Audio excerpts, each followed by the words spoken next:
Hello everyone. तो कैसे हो आप सब। तो गाइस, जैसा कि आप सभी को पता है कि बालवीर सीज़न 5 अभी फ़िलहाल बंद हो चुका है और बालवीर के सभी फैंस बालवीर सीज़न 6 का बहुत बेसब्री से वेट कर रहे हैं। तो आज की इस वीडियो में हम बालवीर सीज़न 6 के बारे में बात करने वाले हैं। हम बेसिकली उन मिस्टेक्स के बारे में बात करेंगे जो मेकर्स को सीज़न 6 में नहीं करनी चाहिए, जो उन्होंने पिछले सीजन्स के साथ की थी।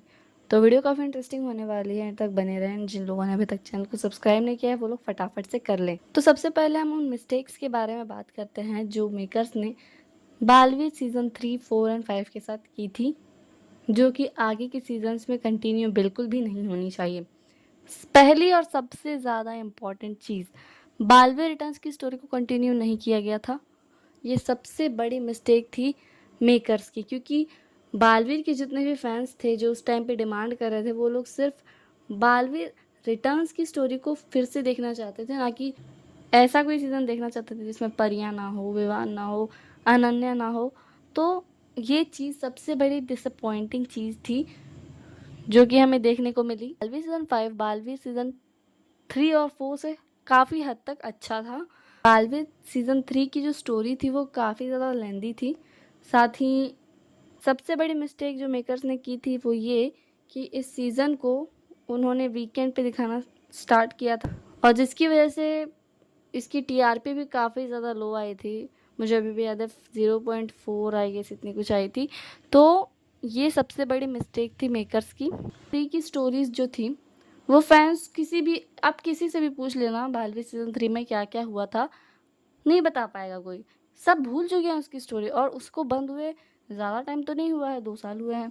लेकिन वही चीज़ अगर आप बालवीर रिटर्न्स के फैन से पूछो या बालवीर सीज़न 1 के फैन से पूछो, तो उनको हर एक एपिसोड में क्या क्या हुआ था वो हर एक चीज़ उनको याद रहती है। स्टोरी की बात करूँ तो वैसा सस्पेंस नहीं था, ना कोई वैसी इंटरेस्टिंग स्टोरी थी जो हमें बालवीर रिटर्न्स में देखने को मिलती थी। बालवीर सीज़न 1 में, बालवीर रिटर्न्स में इन 104 एपिसोड्स में इतने ट्रैक आए थे और इतने इंटरेस्टिंग ट्रैक्स आते थे ना कि फैंस आज तक नहीं भूल पाए हैं। अगर आप किसी से पूछ लो कि बालवीर रिटर्न्स के एपिसोड नंबर इतने में क्या हुआ था, इतने में, इनफैक्ट बालवीर के फैंस तो बालवीर रिटर्न्स की स्टोरीज को रटते हैं। आप 100 बार देख लो, 200 बार देख लो, 300 बार देख लो, आपका मन नहीं भरेगा। लेकिन वही चीज़ अगर आप बालवीर 3 और 4 के साथ अगर आप देखो तो वैसी बिल्कुल भी नहीं लगती है। मतलब बालवीर सीज़न 3 की शुरुआत कैसे हुई थी, देखो। सबसे पहले काशवी के अंदर महाजादू घुस गया, काशवी के मम्मी पापा को शशमांग ने मार दिया और सारा इल्ज़ाम बालवीर पे आ गया। फिर बालवीर याददाश्त छीन ली जाती है, और फिर माँ आदेशी के दर्द हो जाती है और बेनाम की एंट्री होती है। ये सारी चीज़ें होती हैं।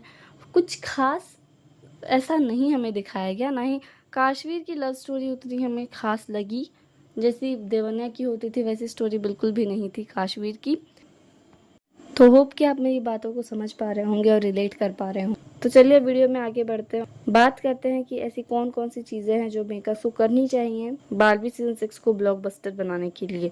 सबसे पहली चीज़, बालवीर सीज़न 2 की स्टोरी को कंटिन्यू करना चाहिए मेकर्स को, बिकॉज फैंस बस इसी चीज़ का वेट कर रहे हैं। हमें ना ही बालवीर सीज़न 3 की स्टोरी चाहिए, ना 4 की चाहिए, ना 5 की चाहिए। हमें सिर्फ और सिर्फ बालवीर रिटर्न्स की स्टोरी देखनी है। दूसरी इंपॉर्टेंट चीज़ की मेकर्स को कॉस्ट्यूम पे थोड़ा ध्यान देना चाहिए, बिकॉज आप बालवीर सीज़न 3, 4, 5 के कॉस्ट्यूम को देखोगे तो आपको पता ही है कि जितने भी अच्छाई के साइड वाले लोग थे उन सब की कॉस्ट्यूम डार्क रखी गई थी, और जितने भी बुराई के साइड वाले लोग थे उन सब की लाइट कॉस्ट्यूम रखी गई थी, जो कि बिल्कुल भी मुझे अच्छा नहीं लगा, और मुझे ही नहीं बल्कि सारे फैंडम को बिल्कुल भी पसंद नहीं आया था। तो मेकर्स को थोड़ा इस बात का ध्यान रखना चाहिए। तीसरी और सबसे ज़्यादा important cheese, story line. Because जैसी स्टोरी आपको सीज़न 1 और 2 में देखने को मिलती थी वो हमें पिछले सीजन में बिल्कुल भी नहीं देखने को मिली। तो मेकर्स को दिमाग से नहीं दिल से लिखने की कोशिश करनी चाहिए। और चौथी और सबसे ज़्यादा इम्पॉर्टेंट चीज़ जो कि है टाइम स्लॉट। अब जैसा कि मैंने आपको पहले ही बताया कि बालवीर सीज़न 3 की टाइम स्लॉट इतनी बुरी थी कि उसका हिट होने का कोई चांस ही नहीं था, वो भगवान भरोसे ही था। मेकर्स को सबसे बेहतर रहेगा, सबसे ज़्यादा अच्छा टाइम स्लॉट है 8 बजे का, वही मेकर्स को देना चाहिए। अब आप सभी के मन में यही क्वेश्चन चल रहा होगा कि आखिर कब तक हमें बालवीर सीज़न 6 देखने को मिलेगा। तो इस बात के बारे में हम आगे आने वाले वीडियोस में बात करेंगे। तब तक के लिए टिल देन टेक केयर।